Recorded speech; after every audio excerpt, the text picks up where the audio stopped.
Eeny, meeny, miny, mo, catch a bobcat by the toe. If it's broken, spin some dough. Eeny, meeny, miny, mo. Cool, that only took me 2 tries. This is a 2006 Bobcat 334G mini excavator that I bought for $15,000. That was probably too much considering the dismal condition it is in, but I had money burning a hole in my pocket and I wanted an excavator, so this is what I've got. It's not all bad. It does run and operate. Almost everything works on it. You could go dig a hole with it right now if you really wanted to. It's just that, like pretty much everything I buy, it has been badly neglected over the years and has lots of problems stemming from that. So first things first, I'm going to wash it out and get everything as clean as I can, and then I will pull it in the garage and start making repairs. I noticed a couple wasps flying around this thing, so I threw this back door open, and sure enough, it is Wasp City in here. Wow, I'm really glad I didn't get stung. I probably should not be that close. Oop, oh, go away. Yeah, I think I'm just gonna let them settle down for a minute and probably try and spray them with poison. I got the wasps evicted and washed all the sediment out of this thing, and I pulled it in the garage and set it up on some jack stands so that I can work on the undercarriage. Specifically, where's it at? Yeah, right here. This track roller is messed up. You can see it's crooked in there, and the bolt's crooked, and it's bent the track frame up a little bit here. So I'm going to take this track off and see if I can figure out how to fix that. I need to let the tension off the track. It's tensioned with like a hydraulic cylinder that you fill with grease, and then that pushes on a big spring which pushes the idler out and holds tension on the track. I think if you take out the fitting on the right, that lets the grease out.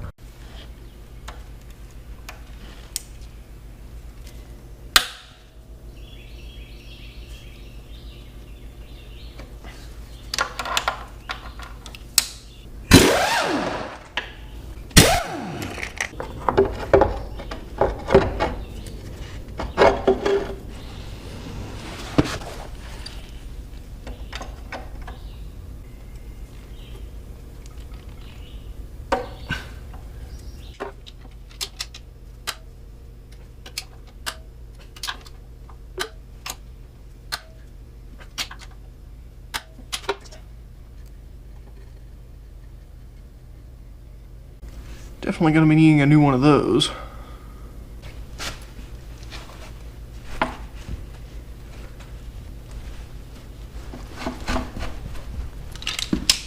I didn't even need to take that out. The grease comes out the other hole. Wow.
I've got this thing all torn down. The tensioner did fight me a little bit. I guess a bolt fell out of the one side of this roller and it kind of got jammed up in there sideways and it wore into the track frame a little bit. There's like a bulge where the tensioner needs to slide through.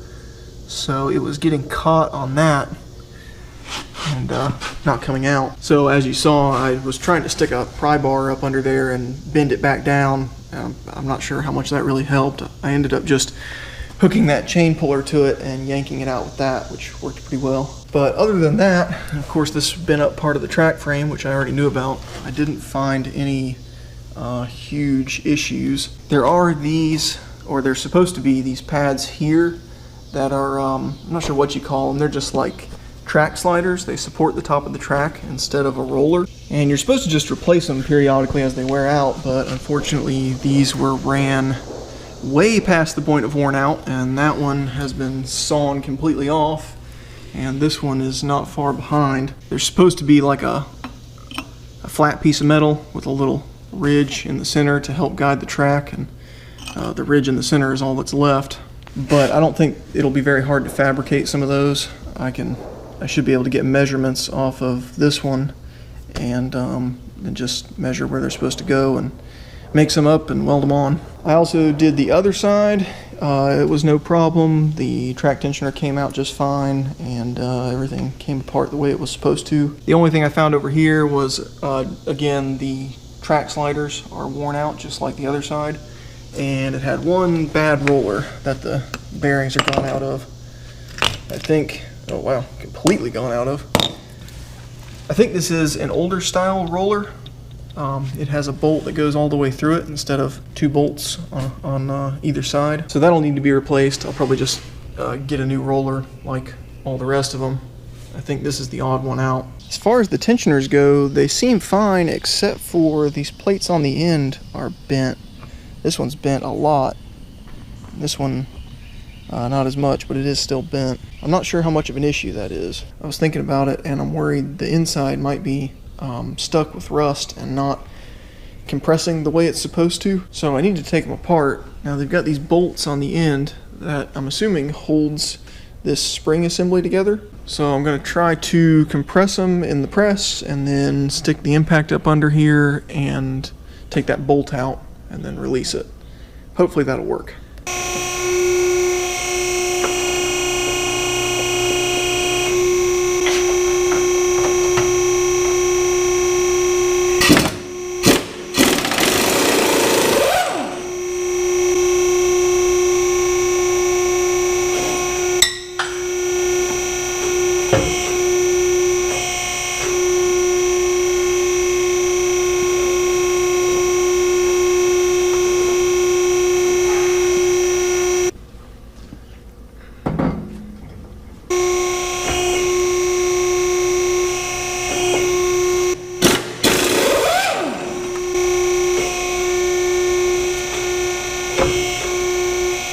That's what the tensioner looks like, all disassembled. You got the barrel and the rod, and then you got this part that I think is friction welded onto the rod, and then it's got this plate in there that just kind of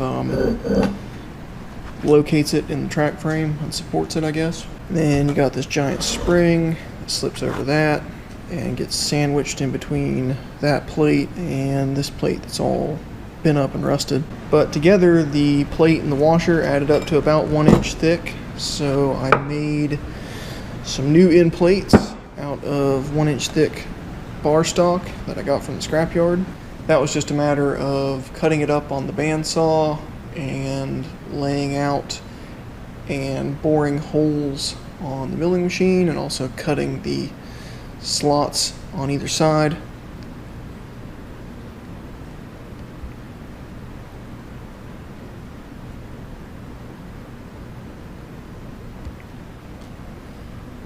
And then I also cut up some 4-inch square tubing that I got from the scrapyard and welded a piece of that onto the end there for reinforcement like the other plates had.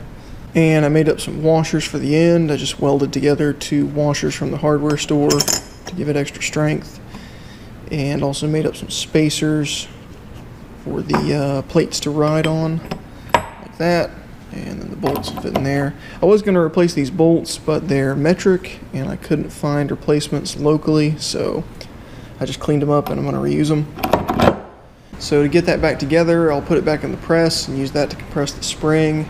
And then I made this guide rod, which is actually the rod that I made the bushings from.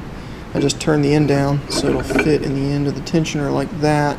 And then I can slip the plate over it. That way I know the plate will be lined up with the hole. So I can pull this out and put the bolt in and it'll be back together.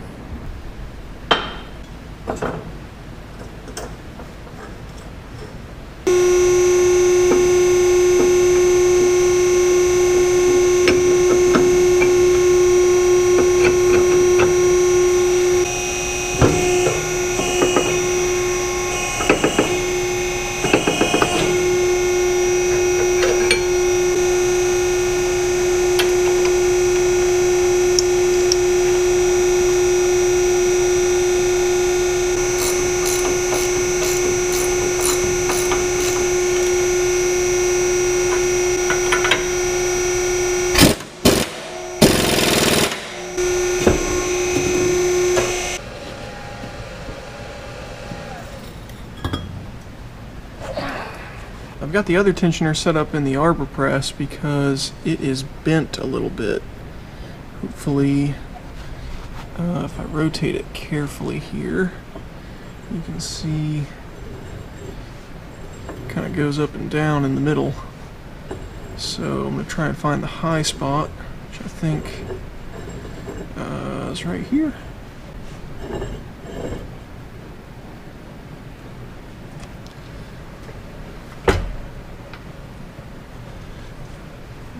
Gently bend it back.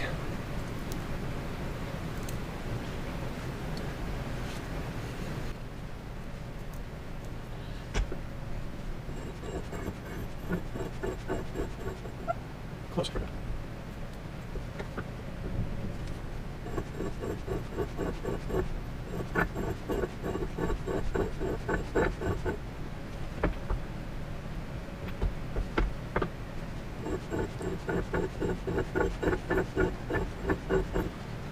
That is close enough for what this is. I got both of these put back together. In actual fact, I put them together like you saw, put the second one together, and then I was kind of looking at them and thinking about it, and I got worried that the reason these plates bent to begin with is that they bottomed out because this is one of the spacers that came out of it when I took it apart, and this is only 1.4 inches long, so it's not even 1.5 inches long. And then the plate assemblies, well, the ones I made and the ones that came out of it, stacked up to 1 inch thick.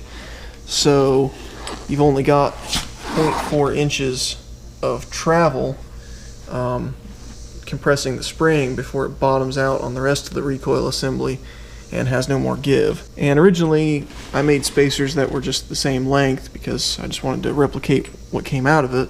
But now I'm thinking that maybe they should be longer, so I made some longer spacers, got some longer bolts, and put them back together like that. So now they have about 1 3/4 inches of travel because the spacers are 2 3/4 inches long. And that's as long as I could make them before the spring would just be loose in there, so there would be no point in having them any longer than that. I don't know if that was really a good idea or not. There may be a reason why they were that short to begin with that I may learn the hard way when I put them back together, but I couldn't think of any obvious downside to doing this, so I went ahead and did it. And I feel like I'm way overthinking this anyway, so the next thing I want to work on is replacing these track slider pedestal things. So I got some new wear plates from Bobcat, and then I took some 3-inch wide channel iron, cut it to length, drilled some holes in it to match, and then actually milled a little bit off the back side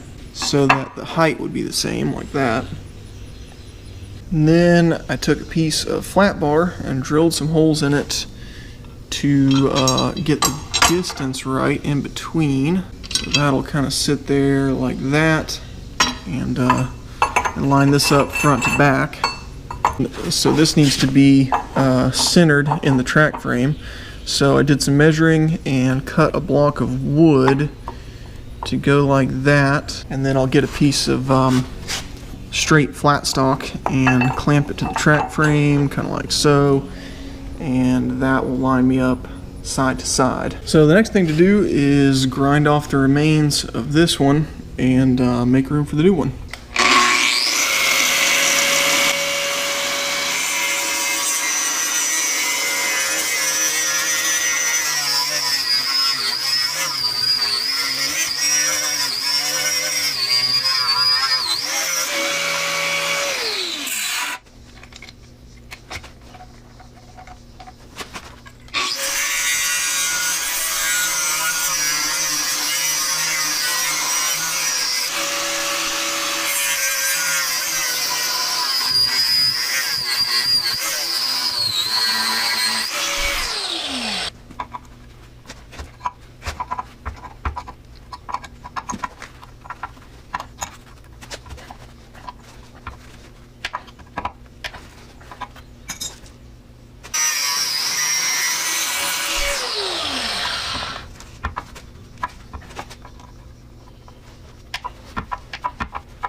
got those all welded on. This was the first one I did. It was super cold, so I went back over it with a TIG torch just to try to smooth the welds out a little bit and make them look a little bit better, which kind of helped. Before I did this one, I cleaned the ground and the material a little better and got better results.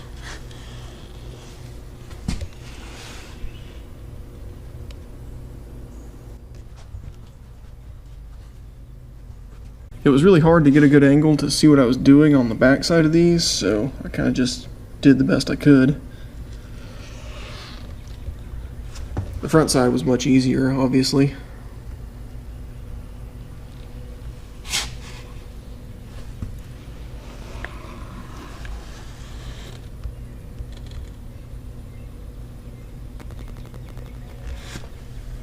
But I've got all the wear pads bolted on, so those should be good to go. And the next thing I'm going to work on is actually changing the oil in these final drives. The drain and fill plugs are rusted away to where you can't fit an Allen wrench in them, so I'm going to try to drill them out a little bit bigger and get them out with an easy out.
The oil that came out of this looked really bad, so I'm going to put some fresh stuff in it and then run it around a little while and drain it and refill it.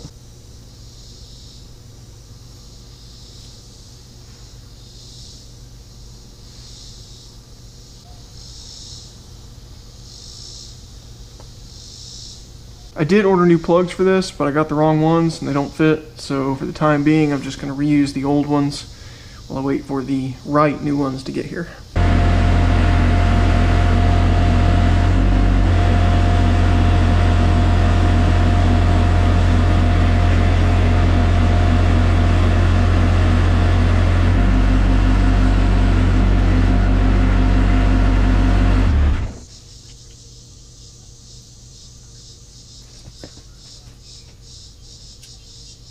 I filled this back up and parked the plugs at the top so I can change them out without spilling any fluid.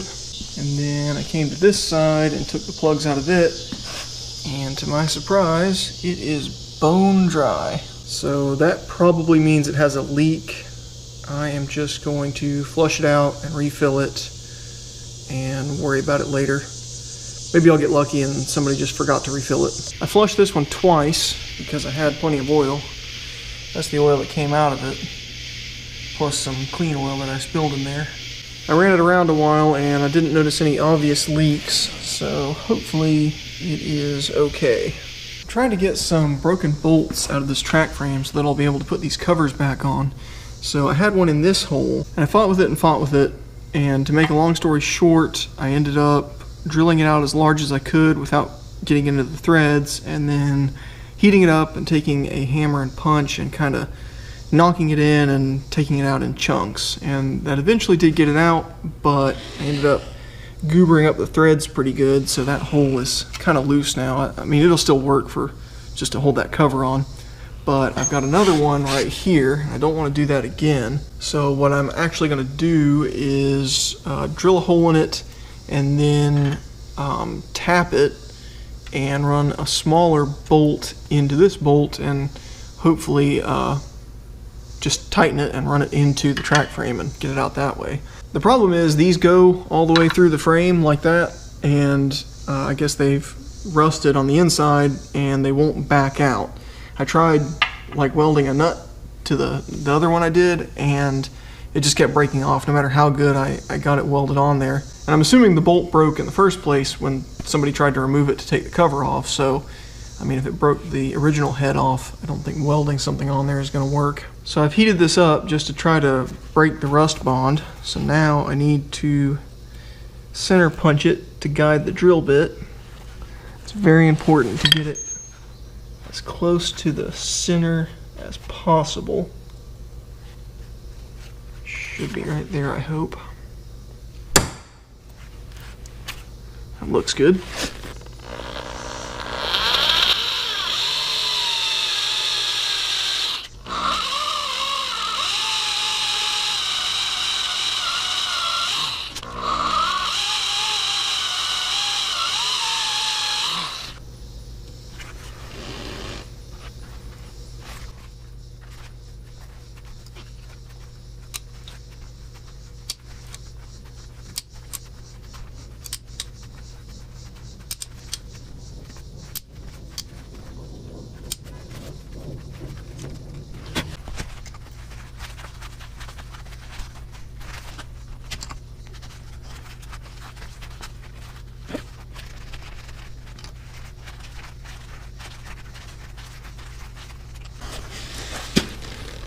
Well, shoot, it just broke the rest of the bolt off.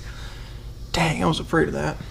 I took a nut and turned it down on the lathe so it will fit through the threads. Hopefully it will push the bolt out.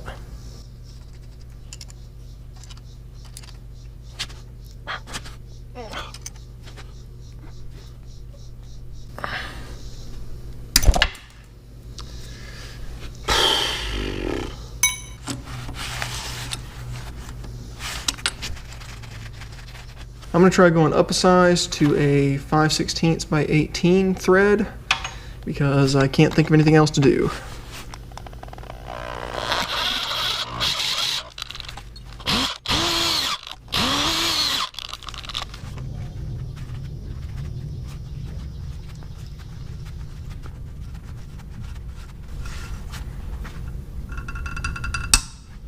Oh, come on. Yes, come on.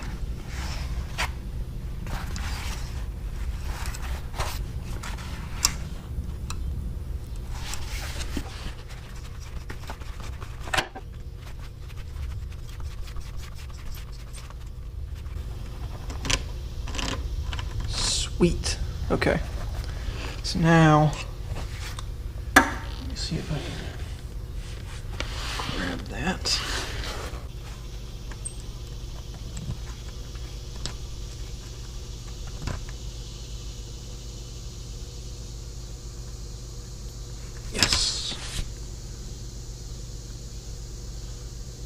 Awesome.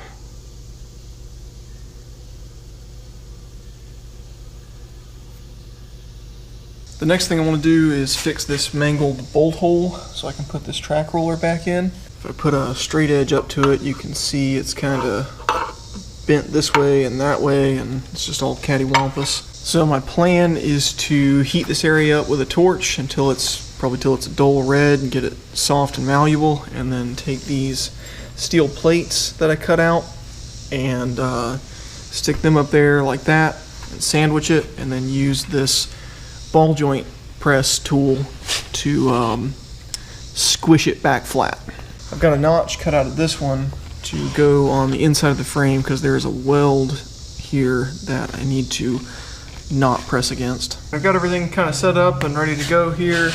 I've got the clamp sat on some blocks and the inside plate is sitting in there, so I should be able to just heat this up, slap the outside plate there, and screw it down.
something.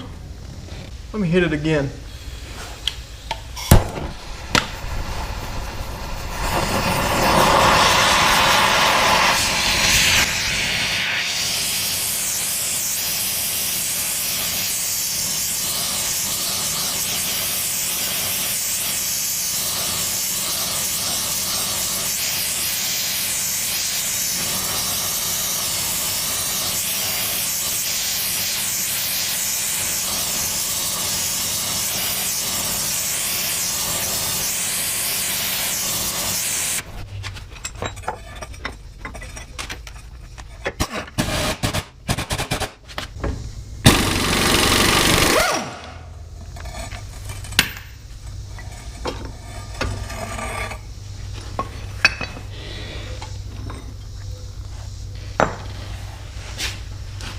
I'm super happy with how that turned out. It's nice and straight now. It's still not perfect, but it is definitely good enough. I was kind of hoping that I could reuse this bolt hole, but that is not going to happen. It's missing a chunk, it's cracked all around it. It would just be really foolish to expect that to support any stress at all. So instead, I'm going to cut it out and weld in this little patch I made. I just took some 1/4 inch thick by 2 inch wide bar stock, cut a piece off, drilled a hole for the bolt since you don't need a slot for these new style rollers, and I'll get it lined up there where it needs to be and scribe around it, and then carefully cut that out and weld this in. Has anybody ever actually broken one of these? I'm always worried that I'm gonna strip it out or bend it or something and have to pay for it, but I never do. I've got my patch piece bolted up with the roller in here, so I know everything fits right. So I'm just gonna carefully scribe around it.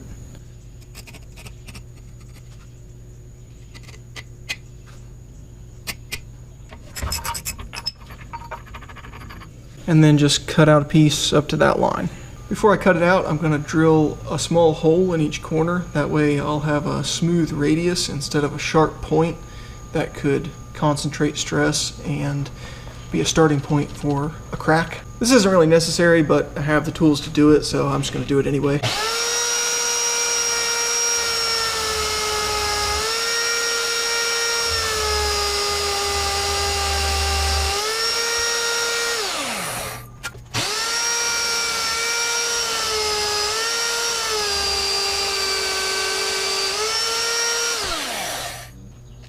These holes are also nice because they keep you from having to overcut.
I've got this all fitted up and ready to weld. I did notice some big cracks right here that I ground out as best I could, so I'm going to try and fill those and kind of tie into here, and then probably tack it here and here so it doesn't move around, and then attach some runoff plates to the bottom and weld it solid.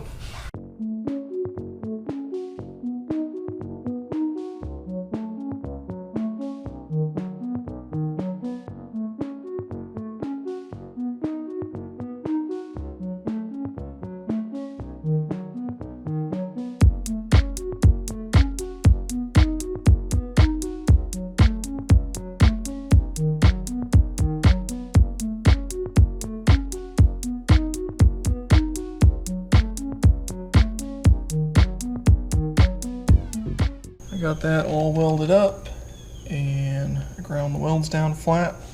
So now I'm going to take this plate that I made and weld it on over top, kind of like that, just to reinforce it. I took a hole saw and cut out a semicircle out of some 1/4" plate, and then drilled holes in it for plug welds. This would probably be fine on its own, but this is a pretty high stress area because the idler goes right here. So when you're working off the front of the machine, if you don't have the blade down for whatever reason, all the weight is going to be on this idler, and then this weld is right behind that. And I never want to have a problem with this, so I'm going to weld this fish plate over it, and I'm sure it will be fine forever. Got that welded on and the roller bolted in. Very happy with how that came out. I don't expect to ever have a problem with that again. I was crawling around underneath here looking at the rest of them, and I noticed that this bolt is making a bid for freedom. It's just finger tight. It's backed about halfway out. Also, someone has repaired this bolt hole before. I guess I don't really see any problems with that. I took a little porta-power ram and smushed those humps inside the track frame back down so that the tensioner will slide in. And the roller that was in that slot was worn kind of crooked on the flange in the middle. And I was worried that if I used it like that, it might wear a groove into the track. So I just ground it back down flat, and I'm going to roll with that. But with that, I think I am ready to reassemble all this.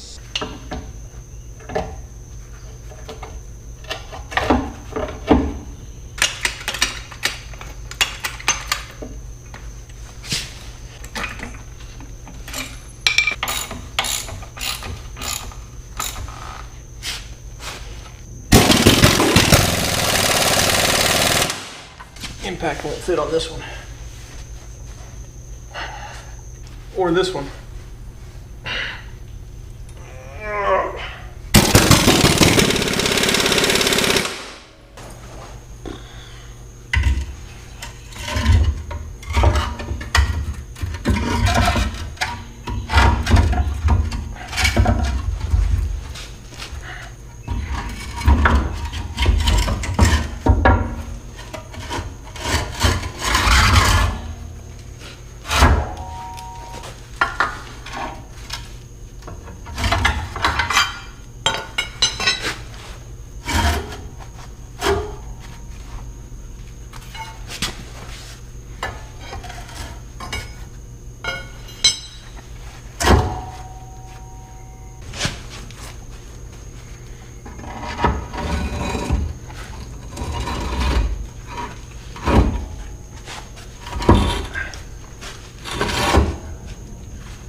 got that all put back together.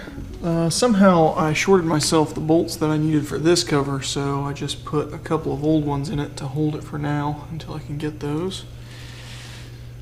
I put the tracks on and tightened them up as much as I could by hand. Bobcat recommends about a 1/2 inch of clearance between the track and the roller right there. And that's a bit more than 1/2 inch, but I think it'll probably be alright. I need to get a cordless grease gun to pump those up with. These drain plugs for the final drives caused me a lot more trouble than I thought they were going to. To make a long story short, it took me 4 different tries to figure out that these plugs are actually British Standard Parallel Pipe Threads, BSPP. So it's a pipe thread, but it's straight instead of tapered, and it's made to a British specification, not an American one, like National Pipe Threads. Also, these plugs are not exactly the same as the old ones. These were the only ones I could find, and instead of an O-ring, they have like a little recess with a little gasket or whatever that goes into it. So I just added an O-ring to each one from some of the other plugs I bought, just to help it out, although it would probably seal fine like that. But it looks like it's finally stopped raining, so let's go test this thing out.